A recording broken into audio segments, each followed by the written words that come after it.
ഞാൻ 86-ലാണ് എ.പി. ഉസ്താദിനെ ആദ്യമായി പരിചയപ്പെടുന്നത്. എ.പി. ഉസ്താദ് മർക്കസിലേക്ക് ഹാഫിൾ ഉസ്താദായി എന്നെ ക്ഷണിച്ചു. എനിക്കൊരു നിധി കിട്ടിയതുപോലെയായിരുന്നു. അങ്ങനെ 3 വർഷം മർക്കസിൽ ഞാൻ ഹിഫ്ളിന്റെ ഉസ്താദായി ക്ലാസ് എടുത്തു. ആ സമയത്ത് ബഹുമാനപ്പെട്ട പേരോട് ഉസ്താദ് ഫൈനൽ വിദ്യാർത്ഥിയാണ്. അത് കഴിഞ്ഞ് ഉസ്താദിനെ ഇന്നാണ് കാണുന്നത്. നീണ്ട 10-30 വർഷങ്ങൾ കടന്നുപോയി.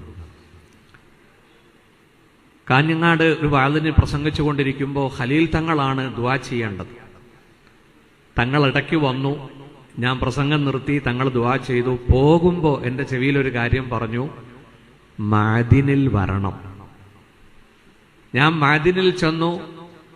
എന്നെ സ്വീകരണമാണ് കാത്തിരുന്നത്. ബഹുമാനപ്പെട്ട സഹോദരങ്ങളെ, 93-ാമത്തെ വയസ്സിലും കർമ്മങ്ങളിലൂടെ ജനഹൃദയങ്ങളിൽ സ്ഥിരപ്രതിഷ്ഠ നേടിയ സുൽത്താനുൽ ഉലമ,